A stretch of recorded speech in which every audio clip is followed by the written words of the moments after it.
All right, let's talk comics.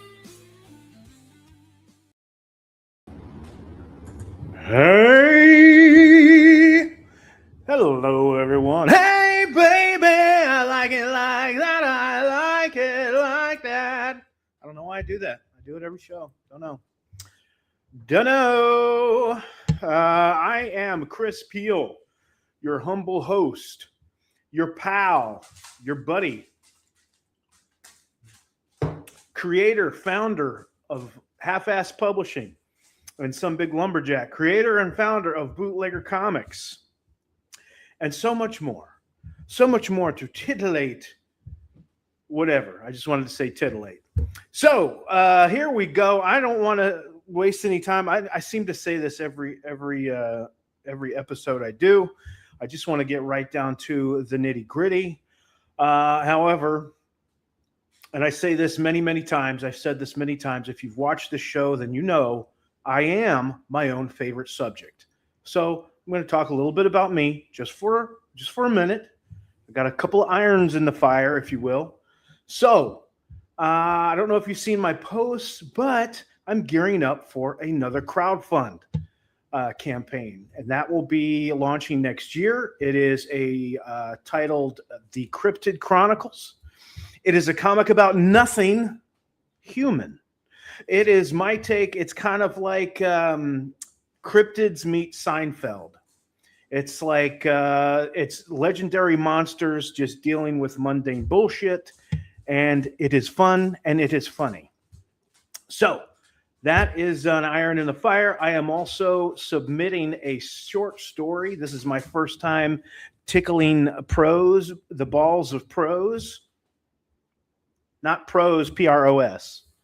I don't do that. Anyways, so that's kind of what's going on. I got some exciting things coming up. Anyways, now that that's all out of the way, let me introduce my guest for this evening. I'm very excited to talk to this gentleman. When I first saw his campaign, which I found out was a second chance campaign, I mean, it blew my tits off. It was just the art. Wow. I mean, it's really, the art has kind of a European style. I'll wait in the car while European, but I love it. I absolutely love the style. I love muscle cars. I love aliens. And I like comic books, you know, so what can I say? I'm a grown man that likes comic books, and I don't care who anybody knows. So without further ado, I will say, I am embarrassed to say, I do not know how to pronounce his last name. He is either Keith Morange or Keith Morange or Keith Meringue. I don't know, but either way, I do know one thing that I hate is he is fucking handsome as shit. Son of a bitch. All right, welcome to the stage, Keith, and his last name. Hello. What an intro. Hey, brother, how are you? Good to meet you. It is a pleasure to meet you. I've been so excited for this since the day you said yes. No homo. It's okay though. Maybe a little bit, but hey, I can control myself. So, all jokes aside, we don't normally do pitch stuff on this show, but my God, man, your book, I don't mean for this to be insulting or anything. It came out of nowhere. It just popped up I think I saw it on X. I think is where it Hmm. popped up on my feed, and I just jaw dropped. I was like, "Fuck!" Hit that button, and I looked, and oh my god! Hold on, we got some folks in the chat here.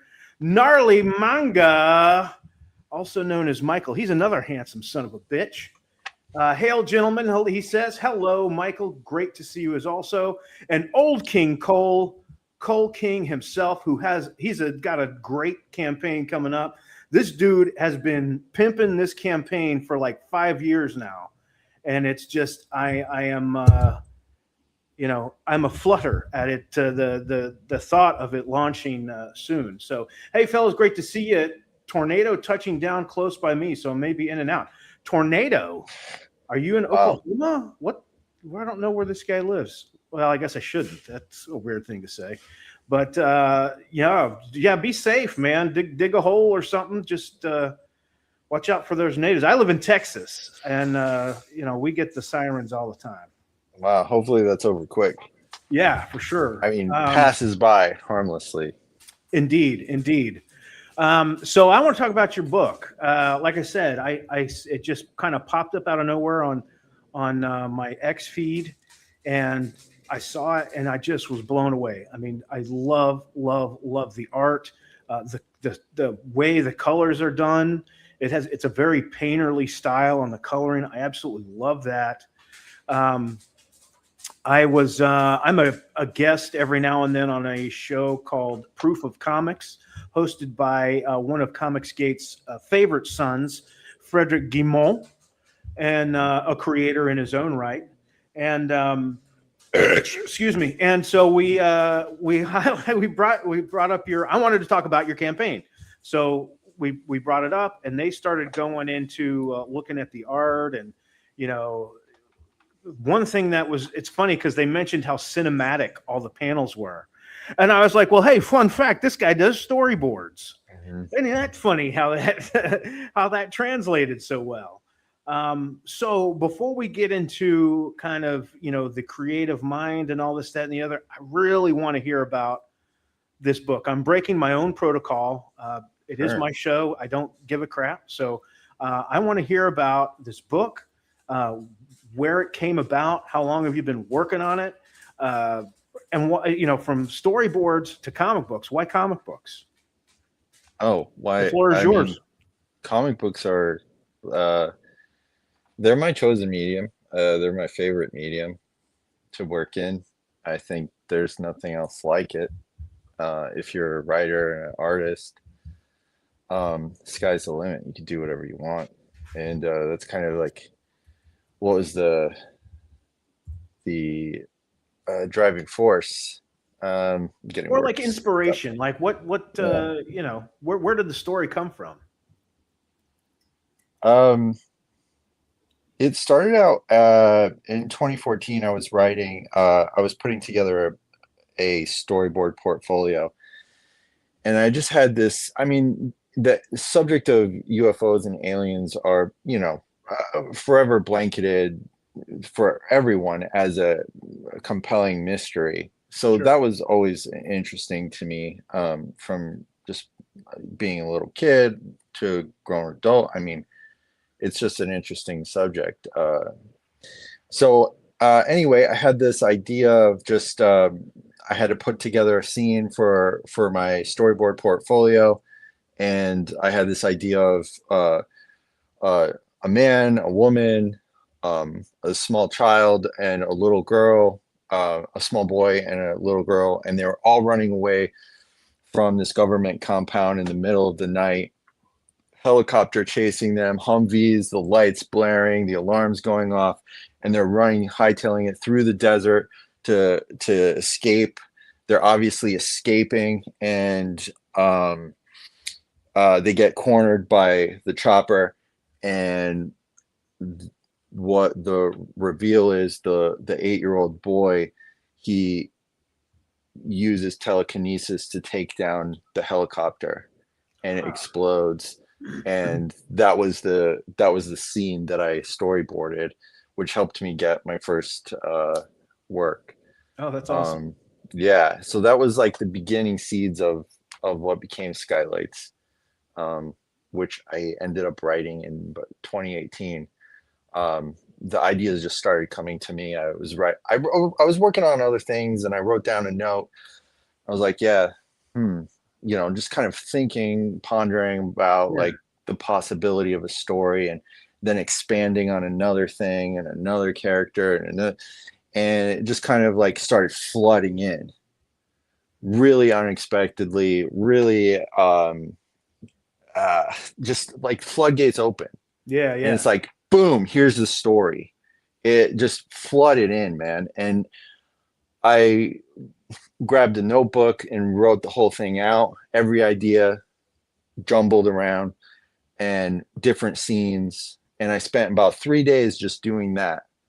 And by the end of that third day, I had the beginnings of a story. The next step was taking it to a script format, and that was the second draft.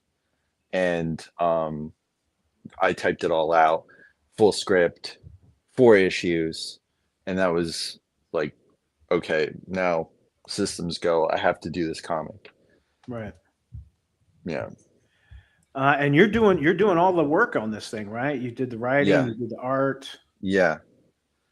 Wow. And I mean, part of it kind of started out with uh, just kind of I needed to fall in love with the process of making comics. And if I didn't lock in like that and get to know all the different aspects of all the jobs for Mhm. doing a comic book, um, it just it was too many empty holes.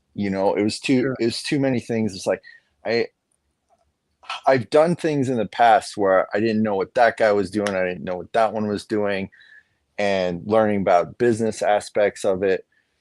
And with this, I was just like, I really want to do it right, but I also want to know everything, all the stages. And so that's why I locked in and decided to do everything myself.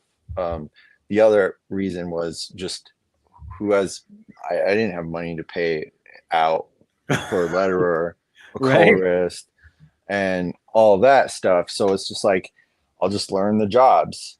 And there's something really uh, just kind of um, just feels right to do like all the different pieces in the Oh book. yeah. Like I can when imagine. it's like you're getting the full like creative experience. If you're like, guys would do just, especially comic strip people, they would do the words and the letters together, maybe hire out colors, but a lot of comic strip people were doing the full gamut too. They were Right. doing the drawing, the letters, and then the colors, and then off to the syndicate. But I mean, it was just like, it's just, I love the medium, and it's like, at least doing it first time out, second time out is like I just want to do that and learn it. No, that's admirable. I mean, first off, that shows a definitely a level of dedication to the craft. More than just focusing on whatever your one lane or one strength is, right? And I Yeah, mean, for saying that, and then looking at the campaign and the pages, the preview pages you have up and everything. That's uh, that's quite an achievement, sir. And I my appreciate hat, that. if I had one on, would be tipped to you. I Um, appreciate it. I've been, I've been, I've been a writer for a long time, and I remember my first go around with comics. Damn it! I said I wasn't going to do this. Anyways, my first go around with comics, I was so frustrated about finding an artist. I tried to draw myself, not Sure. draw myself, but draw No, myself, yeah, I and understand that. and it was so terrible. It was. I tried and I tried and I practiced and I practiced, and it like one guy looked like he had polio. His arm was super Yeah, skinny. The other was real bulky. But I don't know, man. I have a lot of respect for that, for being able to take that time and to hone the coloring, because the colors are just fantastic. Um, thanks. I mean, I really tried to simplify it and drop it back to just kind of enhanced flats because just doing uh looking at comics from the 80s and 90s, early 90s, and seeing how simple everything was and the limited color palettes. Um, and just kind of drawing inspiration from the the speed that these things were made in and Right. the it was economical to make the comic book design the superhero design costumes simple enough for everybody to draw, Mhm. and then also the quick turnaround. I mean, if you look at Adrian Roy drawing, I mean, coloring all these books in the 90s, all the Bat books, she was doing all of them. I mean, it was really impressive. And and it was a lot of flats. It was just a Mhm. lot of flats and some highlights and digital stuff. So I drew inspiration from that a lot for the Okay. colors. Yeah. Cole has a great question here. What made you go the crowdfunding route instead of traditional publishing, and why Indiegogo and FMC and not Kickstarter?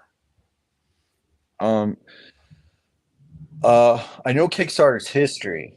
I've been around watching everything from the sidelines and backing different books. Uh, early on, way back to when Kickstarter was the only ones Mhm. around. Right. Um, and learning about just you know, I mean, just simple things like getting ISBN number and do you need a UPC number and all this stuff, like Mhm. all these things about publishing, filling in those blanks.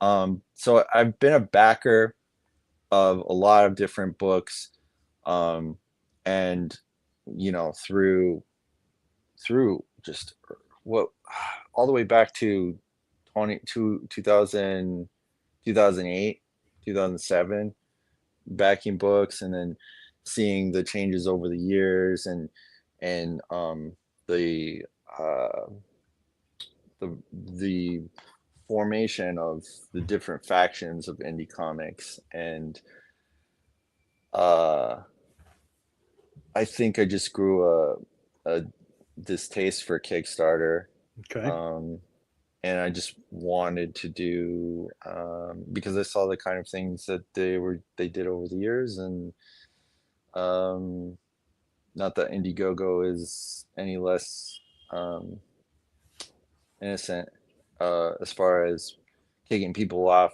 their platforms for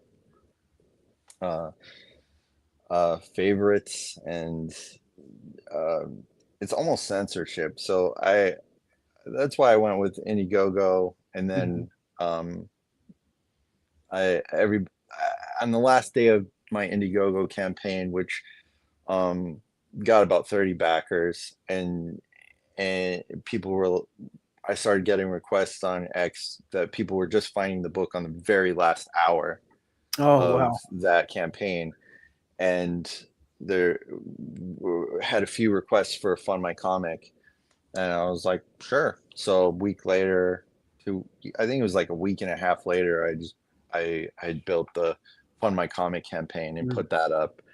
Um, and I've just been meeting like just like really supportive people like yourself that have been finding the book, and kind of seeing what it's about, and Yeah. seeing like actually resonating with it, and so it's been really good second chance campaign, like, That's so found good. its legs. Yeah. You've definitely I've noticed you're making the rounds on the shows here the Yeah. last few weeks, man. That's awesome. Um, Yeah, I got the invitations from every, like, I'm just finding all this new scenes where it's just like people love comics, and I was somehow we were all I was missing everybody, and everybody was missing me through the noise of the big mess and just being very active on social media. I'm glad to everybody that have come connection with has been super cool and very supportive. And they want cool comics. They want to make cool comics, offer cool comics, and celebrate the medium. And I think it's awesome. Oh So man, dude, totally. That's the thing here. Like when people find something that is just genuinely good, everybody wants to get behind it and support it and get it out front. I mean, I do the, yeah, the reality is, especially for indie creators, at least yeah. this is how I see things is, we got to lift each other up, right? I mean, Hmm. because no one else is going to. Yeah. But Cole did have a good question. So, I mean, Hmm. you went with the crowdfunding route rather than submitting to a publisher, traditional publishing routes. So, what was your mindset there? Who is there to? Who is there? And why? Why do we need them? Like, who cares about these companies? Like, I'm pretty passionate about it. I think there's all these tools open to us as independents, and why are we going to go around asking permission for anything? We don't have to. You have an idea, connect with people that fill in your gaps of skills, and get together and create the book that you want to see. Create the book that you, the ones creating it, want to see it, because it's 100% that other people that are out there that want to see that too. They will, like, there's so many people thirsty for authentic, cool shit that they've never seen before. Absolutely. So I mean, it's such a like opportune time we're in with. I mean, everything's always, comics are always in flux. Like the corporate comics are going to do their thing, Hmm. but indie comics is really rich, like full of awesome ideas. There's so many cool things happening. um if you look, and if you can get past the silly bullshit that happens of like fighting and this Oh yeah. person, this, that, who cares? Like, who cares? Let's get to what we're here for, like the medium. Like, the like comics is such an American um uh art form, and I love it, and I think we need to like like just create shit that you're not holding back from, not pulling back from. Yeah. Create the thing you want to make, and yeah. Yeah, I agree. I think at the heart of it is, like what I want to do is I want to create, of course I want to create things. I want to create comics, eventually animation, etc., that people enjoy, but really it starts with things that I would want to read. Things that Absolutely. I find interesting that I would have want to read, because I know there's other people out there who enjoy the same things, right? And then if you bring something different to the mix, and even if it's not different, if it looks great, and that's the other thing with comics too is, uh, if you have something that looks great, like that's already a buy-in.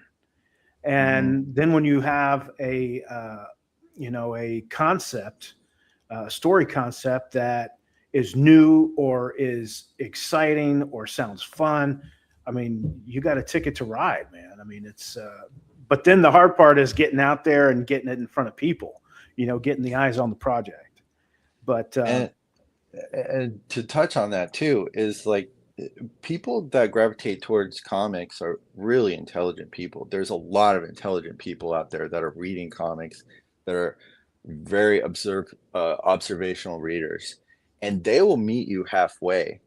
They will see what you're trying to do, because I've seen books that they're not drawn that great, but they're they're the story is getting across, and this like the concept is strong, and people will find it and respond to that and just be like, this is my favorite book. I love what this person is doing. yeah. And it's not the perfect thing, Mhm. but the observational reader will meet that creative team halfway and just be like, I see what's happening here, because there's a exchange, right, with a comic book and the Mhm. reader, where they're filling in so much of what they're looking at. So it's inherent in the reader, it's inherent in the art form. And that, like, so you don't have to have a perfect book, and Right. people will meet you halfway if you're being honest, if you're being truthful and offering them something that, you know, has your heart in it, you know? Right.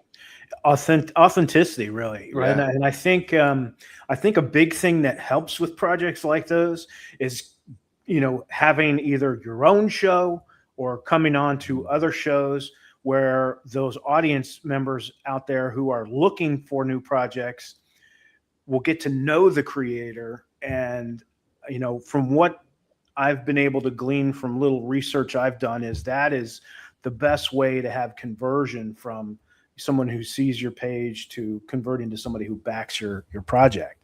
Mhm. And getting to know the creator is a big part of that. Plus, it helps build trust, things like that, because trust is definitely one of the biggest hurdles to overcome with crowdfunding.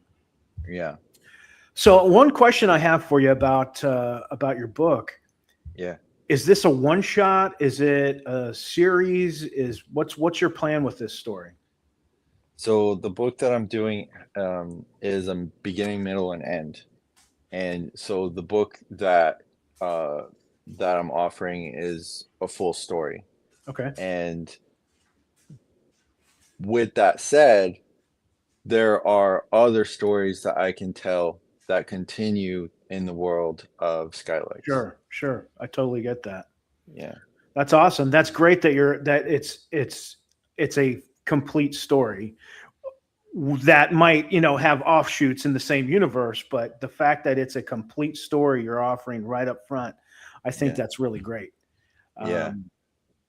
Um, let's see. Let's go back in the time machine a little bit. Let's Sure. talk about um, where or what point in your life did you really start in thinking like art is something that I want my life to be about, or what I want to be, centered in my life, because I mean, for everything you're doing with the storyboards and the comic books, I mean, obviously art is a pretty big part of your life. So where did that come from? It's always been there. As far back as I can remember, just being, even as a toddler, I can remember drawing something and showing that to family and getting a positive response. So it was encouraged, and when you're growing up, what is that affects you, especially Yeah. if it's encouraged by your family, adults, and then in school drawing something and there's a reaction to a project.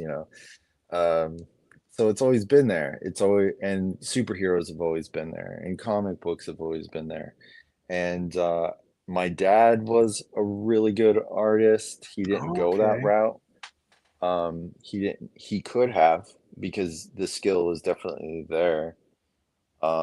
He just went different Yeah. ways. But I would ask him to draw, and he had a flair in his line and drawing, and I would see that, and it would come to life, like this blocked out thing, and then turning into the Hulk. That Huh, was yeah. impressive. Yeah. Like, Yeah. especially to a kid, it's like, Oh how yeah. does It's that like magic. happen? And then seeing comic books and seeing the cartoons on superheroes on TV everywhere, Super Friends and all that. I mean, it's just always there. And I think I gravitated towards that. And it wasn't long before I started, imitating that myself and trying to draw the superheroes and making my own comics, and you know, So did writing and like telling stories, did that kind of follow with yeah. the drawing, or did you kind of pick that up later? How did it that work? I feel like that arrived along with it. It Okay. was it was like it, it was so connected. It wasn't about pinups. It was immediately about telling a story and Telling the story. expressing like Yeah. characters. That's what I was seeing. That's what I saw everywhere. Yeah, Like sure. it was like that these these characters are telling a story, you know?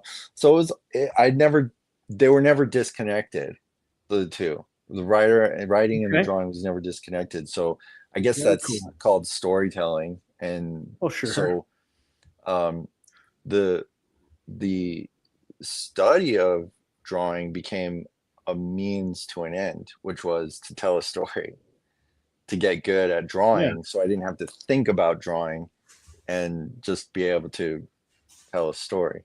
Okay. Yeah. Uh, Now, one thing you hear a lot about in when artists are interviewed a lot of times is I heard it a lot with musicians. I was a musician in my younger years, and Nice. I would often hear that musicians talk about, oh well, my parents played a lot of Beatles, or my dad loved blues, and he would play all this blues music, and I grew up with that, and then they become a blues guitar player, whatever. Right. And I spoke to I had Dan Lawless on about a month or Mm. so ago, and he told a similar story, but about his mom being an art lover, Mhm. not so much an artist, but a lover of art, and encouraged that in her kids. Was that a similar type of, like you mentioned, your dad was a Yeah. good artist. Was he encouraging you guys to draw and kind of bringing that into the family, or was this just you just kind of by way of osmosis, if you will, from cartoons and stuff like that, you just kind of started along that way? I I I was, like, into everything as a kid and growing up, as but I think my parents are both natural storytellers, Okay. and because I was into everything, I was very interested in, like, what was it like when they were young? What was it like? And they would tell these stories, and it was just like transporting back into 1955 or 19 like, Yeah. and then pairing that with what I've seen anywhere or photographs, it just created there was just always a, a passion for, I mean, a good story can transport you and take you and explore different all kinds of things. So the passion for story is just ever present in my life. Okay. Yeah. So I imagine that passion for storytelling, obviously, that segues nicely into storyboarding, Hmm. right? Because you're essentially that's what you're doing, right? So how Yeah. did you get involved with storyboarding? Mm, it it was an attempt to get into working on movies. Ah, nice. Um, but I haven't done a movie. I haven't storyboarded a Hmm. movie. So what happened was creating that portfolio, getting agency reps in LA, eventually just focusing on one agency rep that would feed me work, and it was I asked a few times about like, well, can I get into movies? And then it was about you had to be in the union, so I joined the union, and I was working so much that it kind of I was like, this is enough to be just being fed commercials, Sure. and it was enough for me to be I liked the aspect of being on one thing and ending it and moving on to the next thing. I Sure. liked the jumping around. So it was in and out. It was in this thing. I wasn't on it for a month or 2 months or anything like that. It was a few days, a week, 2 weeks, whatever, and then that's it. And then on to the next thing. Or I could take a break in between and work on my own stuff. And that's been the storyboard experience. Just making my living that way. And but I never got it. And then as time went on, it was like there wasn't stuff that I felt compelled to chase, Okay. and as far as movies Yeah. go, um, and a lot of them are kind of shit shows. and really just messed up, like behind the scenes and Oh, stressful. yeah. And so I I'm okay just being on one thing and then taking a moment in between jobs Oh and my gosh, working that on sounds storyboards. fantastic, to be honest with you. That was the way to go. And I mean, it's less work now because of the state of the industry, the state of Sure. the studios. Mhm. Um, but it works out. Like it works out because I'm doing skylights, and so like a job will pop up when I need it. That's awesome. Yeah, Really fascinating. I asked because I really wanted to get into that because my first love was film. I love And film too. oh my god, man. And that's I was convinced I was going to be the next Kevin Smith. And Hmm. I wrote for years. All I did was write screenplays, and then That's I awesome. transitioned into comics. But yeah, I felt comics was a great way for me to finally get the stories out to people. Finally, It is. It put a lot of absolutely these is. voices to rest. That's I mean, you think of so many people that aren't even taking that step into writing them down. And so I think there's a lot of people that are craving something creative but won't take that step. And writing, you can write a book, you can write a screenplay, and then to write a for a comic book where somebody illustrates it, that's incredible too. And it's scary, and that's It that kept is. me from that really kept me from going the film route, as I was terrified. I was going to go to New York and go to film school up there and everything like that, and I found one reason or another to not go. And at the end of the day, it was fear keeping me back from doing that. Absolutely. So that's Eh, that's a definitely a powerful thing to get over. Um, that's something, that's one aspect that people don't really talk about uh through the creative process is um how scary it is to put yourself out there. That 100%. it takes bravery to put yourself out there and your ideas out there, um, taking those steps. And when you're working so long on things, like a comic book or a screenplay or a novel, even there's no assurance that anybody is going to like it, read it, buy it, nothing. And so what we see in these creatives, these independent spaces, um, is just pure bravery. And it's just like this, you there's highs and lows in the creative process. And some days you'll be like, I've reached my peak, this is the best I'm ever going to be, right? And other days you'll feel like this is the worst, I'm the worst to ever do it. Yep. And both are lies. Both are lies. And the only way to overcome that is to do the work, is to get back to work. Yeah. That's true. That's very true. And yeah, keep putting yourself out there. Um, man, it had been like 20 years, 25 between my first comic book that I successfully ran in the early 2000s to this next iteration of bootlegger comics, and I was scared shitless to put my stuff out there. It had been so long since I had written anything, and yeah, but I just decided I'm no longer going to let fear hold me back, and Yeah. it took a lot to get past that, but here I am.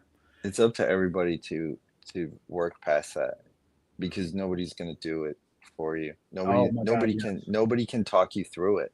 Right? No. You like the the only way is through. That's the only way in this creative, whether it's a comic book or anything. I mean, there's no other way. I'm going to You go have, full yeah. nerd, and I'm going to invoke. I know this is so going to sound so nerdy. I would invoke the litany against fear from Dune. I don't Okay. know if you're familiar with that from Dune, but I'm not. whenever Tell they would me. start to this Bene Gesserit kind of, I guess you could kind of say they're the pseudo Jedi of this world, and Yeah. they feel fear. They say this. It's basically a prayer. to help them get past it. And it's like they say this over to themselves over and over. Fear is the little death. Fear is the mind killer that brings Yeah. total obliteration. I will let my fear pass through me, and I will look back, and there will be nothing. Only I will be left. And yeah, I'm just a big geek, but I would No, say that stuff, man. And that is absolutely valid affirmation. You know, I do know that from you. Um, but yeah, fear is the mind killer, and that is true. And I think that's what we tell stories for, and that's what the myths are for. That's what comic books are for. That's what, that's the whole point of this, is to encompass these stories that within them are tools and examples that we can rise out and overcome the things that are blocking us, that are no, these challenges that everyone faces. Um, but that's a great example, and this is why the things that we see in pop culture endure, because they tap into that exact thing of useful affirmations, useful tools, universal themes. Uh, right, emotional you know, core. yeah, Like yeah, have you seen the new Spider-Man movie? I did. Yeah, Did you like it? it was okay. Yeah, I Yeah, enjoyed it. I thought it was great, yeah. and that it was fun. It was what you'd want Hmm. in a superhero based movie, Hmm. and there were a lot of different emotional pivots in that film, Hmm. and yeah, shit, I felt it. I mean, I wasn't crying or nothing, but I definitely felt that emotion, and I think if you can create something that has an emotional core to it, and the reader can connect with it, that's a pretty incredible thing. And It is. one of the reasons I do this show, the Creators Table, is I am fascinated with the creative mind, and Mm. I find it fascinating. Like, where is this drive coming from to create? Because there's plenty of people out there who have no urge to create something, or if they Mm. do, maybe it's a new equation, or a Yeah, math equation or something. It's just different from yeah, telling a story, creating a story, creating a yeah. world. And just what is it really that is behind that drive? To where do these stories come from? What Hmm. drives people, especially people who've been doing it for 40, 50, 60 years, to still have that just drive. I've got to get the story out. I've got to get the story Hmm. told. I find that fascinating. It is. It's something I've thought about quite a lot, actually. Um, and I think it comes down to just uh, different modes of uh, individual expression. You know, some people are totally fine just making uh, a, a a video, promotional video, and posting it to Instagram or their social media, and that scratches that creative itch. You know, um, for story, I think people there's there's there's a there's a thing where I used to say to my friends, where I would I would say, am I am I this way? Do I think this way? Therefore, I'm an artist, or I'm an artist because I think this way. Right? And It's kind of the chicken or the egg. and I think and I argument there. think I think it I think it's certain individuals that are very observational, Uh-huh. and that may come out in a painting or a film, but those are all story. Mhm. Those are Oh yeah. all story. So I think the urge to tell a story like Oh that's an yeah. ancient uh um intuitive, uh Yeah. Cave paintings, yeah, right? I mean, just you think the campfire, the story, the shaman would sit around, and the shaman would tell the story. They would be responsible for passing on the history, or the through mythology, Right. or the story of the people, um, through an exaggerated myth, so that it's remembered, and it pierces, and we still do that. We're still doing that. um, I think man will always do that.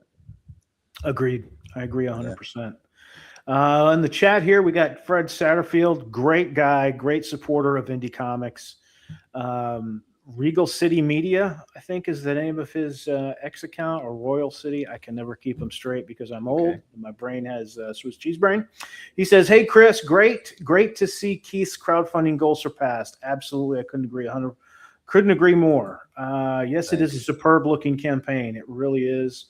Appreciate it. Let's see here. Cole is back. Tornado didn't want none of me. That's what you got to do. You got to get Good. out in the street. We're here in Texas. We like to shoot at our tornadoes to have them go the other way. We don't take no guff. Good to see you, Fred. Fred Satterfield. Just thinking it all started around a campfire. Yeah. Yeah, right. I mean, why does the sun go across the sky? What are the lights in the sky at night? Skylight. It is right. Hey, it is a fascinating thing, the ability to tell stories and to create worlds. I just love tried it. to tell it about my comic and it went away. uh, Hey, let's take a quick gander at the campaign. How many days you got left? I think there's 5. All right. Yeah. Let me do a screen share here and we'll take a quick look at it. No skylights. Here we go. All right. Is that it? Is that up there? Yeah. I'm on the wrong page. Here we go. You mind if we watch the trailer? Yeah, go for it.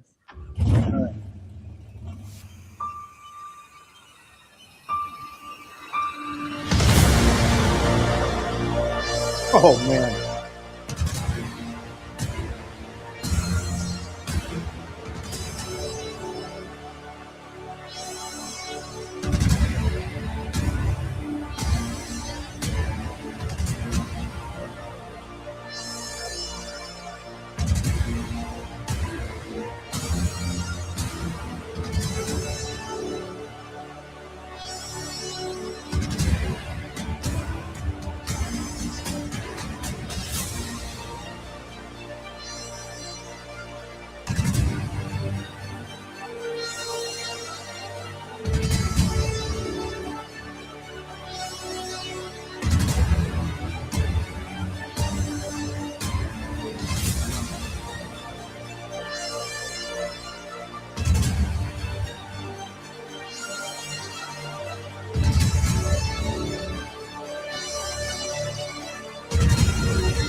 Wow.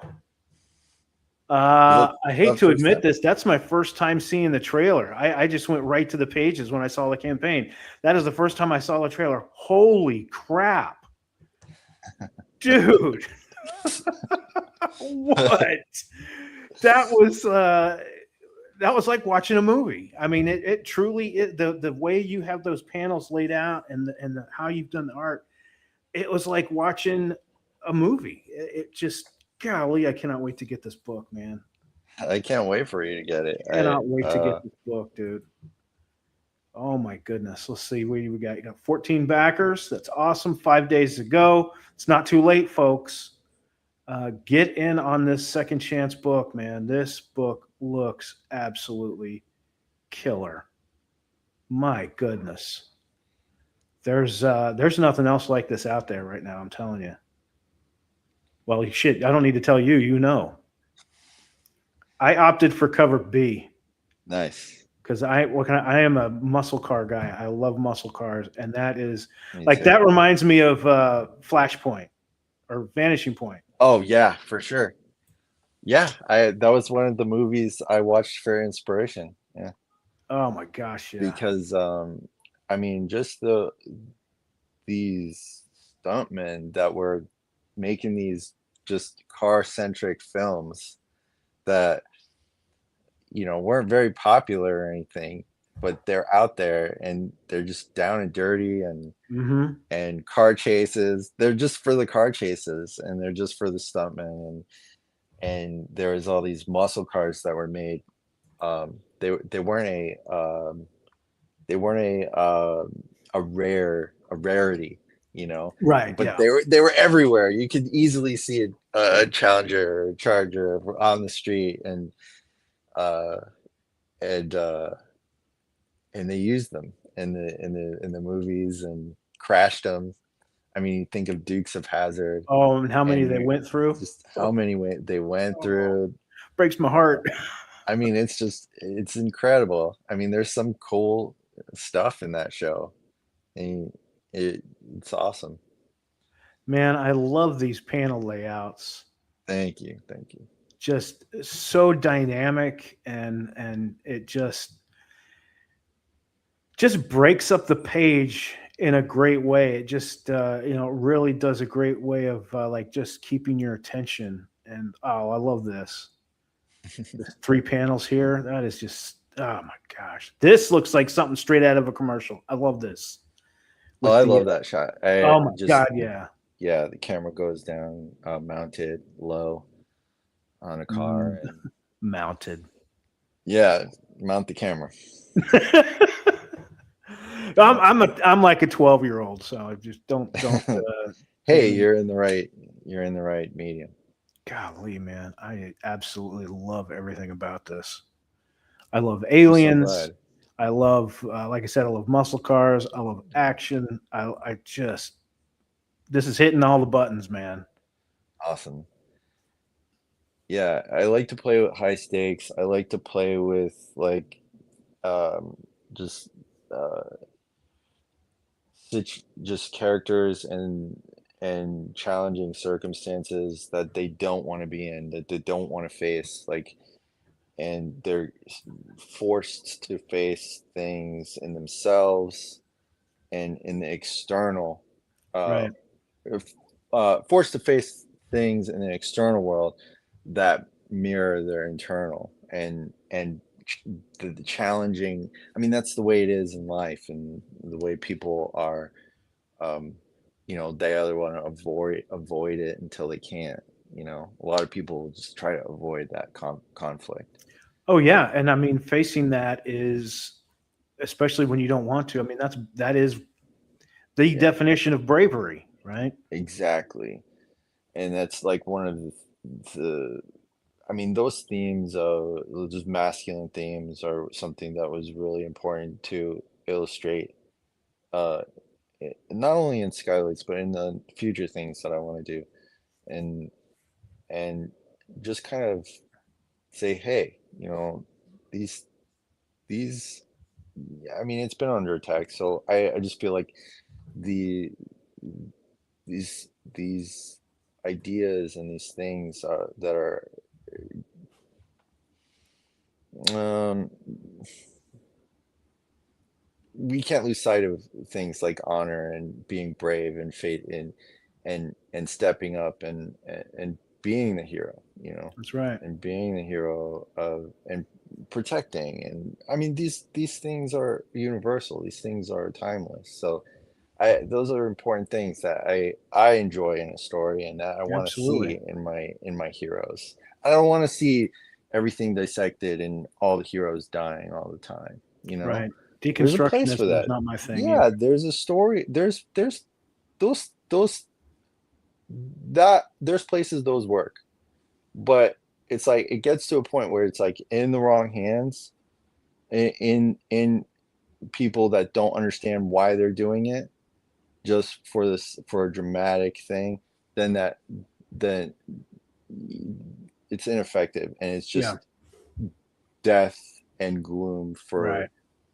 for the sake of death and gloom, and Yep. that's a nihilistic perspective, and No, I don't, I agree you 100%. know, And I started seeing that, I started noticing that trend in horror films where mm, I want to say it was the early 2000s. I really started noticing nobody survives. They were starting to have these movies where mm, nobody survives. yeah, And it's like it was interesting at first. I thought, "Ooh, that's that's different. Yeah, poetry. That's yeah, yeah, poetry, man. yeah, Dig it." But yeah, after a while it's just kind of like you just went through all that and for nothing. Like Jesus Christ, man. yeah. I need to I've watch the Care Bears or something. Get me Yeah, get me I've out of seen this too many funk. of those movies too, where you're watching and it's just this, just it just drops off. It doesn't even give you an ending, and it just leaves you. It's like, well, what did I watch this depressing film for? And Right. I didn't even get any closure. And then the artist behind it is like, well, that's just like life, right? Right, right. Or that's just the way life is. It's just like it. It's like, who? That's not that's not entertaining. That's not like Right. what people want to go and sit down for 2 hours or something, and just be like, they arrive depressed. Now they get to leave Right. depressed, right? It's like, give them something, let's aim, let's elevate it. Let's elevate the audience. Let's show some fucking hope, you Hell know, yes. you know. Absolutely. And that's what was so great, what I really enjoyed about Project Hail Mary. Like something hopeful, something Yeah, that I just wasn't recently just watched that. I just recently watched it. Yeah. I thought that was great. I thought it was Um, good too. Now, Fred has a question here, and we answered this earlier, so I'll just address it real quick. He says, Keith, are you also the colorist? Yes, you Yes. are. I drew it, I wrote it, I colored it, I'm lettering it. Yeah, He's a man of many parts, whole thing. full boat. Yep. Um, now, And I I did know. not do this fast, guys. I did not do this. I don't want people to think that like this was something I was able to do quickly. It's taken me 8 years to do this book. Wow. In between in between storyboard work. So at times I was averaging like 3 pages a month, and that is not a lot. That is on the very low end, Yeah. and that's just the drawing aspect. Hmm. And then I added pages because of character payoffs and story arcs, Hmm. I kind of talked about this before, but um, you get to a point of knowing the characters, and the characters are kind of so alive that they start to tell you what they would say. I wouldn't say Right. that, and it's different from in the script. And I'm drawing it, and the kid's like, he definitely wouldn't say what I wrote, like, months ago. Yeah. He's telling me what he would say, and that kind of changes things. That'll take away or add. And one of the things was with the main character, which was, uh, he for his payoff is his story arc is a car chase, and that takes us right into the finale, and it's 20 something pages, and it takes you right into the finale. How many pages is the book? 200, 204. Yep, Okay, that's wow. 200 yeah, pages, guys. Come on. You got to yep. back this book. Let's So let's it's get like the numbers 8 issues, I think. Yeah. Is that right? Something like that. But instead of releasing it like in issues like that, it was about, how do I want people to experience the story, Yeah. and the way I told the story, the way I crafted the story was, I wanted people to have the option to read it all in one sitting, if they felt like doing that. That's great, man. Now, yeah, I think you're doing another show tonight, right? Yeah, at 7:30, we're good. Okay. Yeah, we're good. Um, what's next? Oh, first off, how do I pronounce your last name? Oh, you have a choice. You can pronounce it the French way, which is Morange, or you could say Morange. Morange. Either one works. Either one is acceptable. Excellent. What Yeah. is next for Keith Morange? I fulfilling the book. That is the main focus, is just making sure that, you know, I don't take the crowdfunding thing lightly at all. I've backed things where I've never received books too. Oh no. And I I don't take it lightly, and being my first book, that's why I waited so long to complete the drawing Yeah. and the coloring, and just now I'm editing pages. It's 50% lettered, so I'm so close. I mean, there's a lot of pages to turn through Hmm. and make sure quality checks and Sure. erases there, nudges there. But I waited to for this the most complete I can get it before doing crowdfund, and for that reason was the main reason was I didn't want people to be waiting a year out or two Right. years for a Hmm. book, um, and wondering like what's going on here. This Yeah. is like it's building trust. It's building a Absolutely. relationship with people that, you know, if they back the book, they shouldn't have to be worried about, am I gonna get this? You know, Right. like Yeah. they should just be excited about getting the book. They should just be anticipating getting the thing they ordered. So that's kind of my whole thing about it. Well, you're 100% right, and you're doing it the right way. That's for sure. So, so this is what a hell of a project here, man. You've got, the book Thanks. is near complete. Yeah, Um, it's 200 pages. yeah. The art is phenomenal. Thank you. The story has the hook. Man, I mean, this thing is just going to be fantastic, and whatever your next project is going to be, it's just going to explode from there, man. It Well, I mean, I have other stories to tell, and you know, if I have one reader or two readers, it'll be there. I want to keep making books. It's I'm compelled tell stories that I'm compelled to tell, and I definitely have another one next, and that'll be a black and white comic, which is a kind of espionage spy thriller. Ooh, Um, uh, nice, kind of a noir style, or not it's really? modern, and uh, it's radical. It'll Awesome. be in the sense of the concepts. So Uh, that's the scary one. That's the scary oh, one for me. Uh, okay. the one that I put off and Oh, picked up, okay. put down, picked up, put down over the years, and it's like a big one for me. So I'm after Skylights, that's what I'll be doing. Okay. Yeah. Awesome. Awesome. Well, Fred Satterfield says one man army. Love it. Absolutely. You're in the zone when your characters are talking to you. I was thinking that too, Yeah. man. Like Yeah. once the story's telling you how it's going to be written, that's when you're in that sweet spot. And Um, yeah, Cole get to King know the having the book finished. characters. Yeah, absolutely. Having the book finished is a good move, especially for first time crowdfunders. 100%. Are you doing more comics after this? Are you going to try to do commissions or work for hire jobs? That's a good question. What about commissions? Are you open for commissions, or how does that I'm look? not open for commissions simply because I owe people a book right now. Mhm. And that's my main focus outside Love of, that.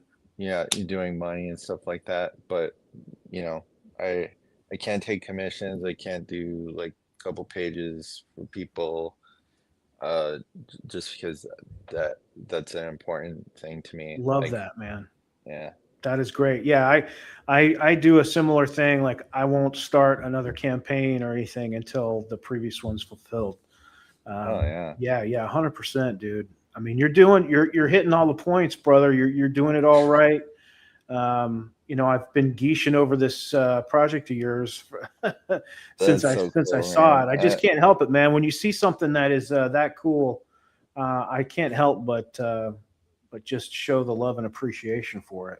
That's so I mean, that's like when something you do registers with somebody and they see like what you were like what I was talking about earlier, when people see like what you're trying to do and the story you're trying to tell and that resonates with people, it's like that means everything. That's what you're doing it for, to share the story with. All right. Well, Yeah. we've passed the hour mark here. Before we wrap anything up, do you have anything you want to add? Oh, I just appreciate your support, um, and telling people about it and sharing the link. And I appreciate everybody that's backed the book. I'm just like grateful for the opportunity to come on and spread the word and And talk where to can you. people find you online? Just I'm on X. If you go to if you have the link in the description for the crowdfund, my X account and Instagram and YouTube account is all linked there. So they could just click on that up there on Fund My Excellent. Comic. Excellent. Excellent. Excellent. And yeah, you've got, let's see, 5 days to go at Yep. $623 Hmm. and 14 backers.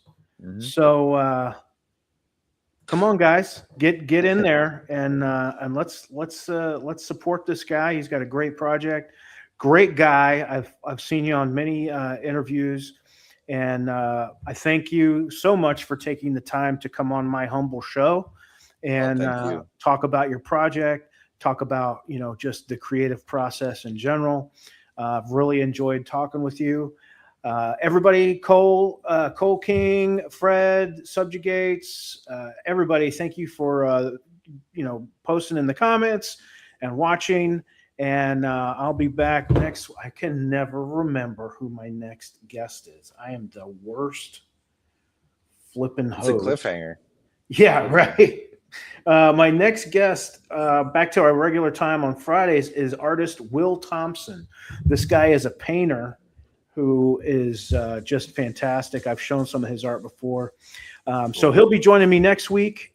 Thanks again for joining me, Keith. It's been great talking to you. Everybody, you can catch me on X. You can catch me Friday nights. And I think that's going to be the end of it. So here we're going to end stream. Thanks, everybody.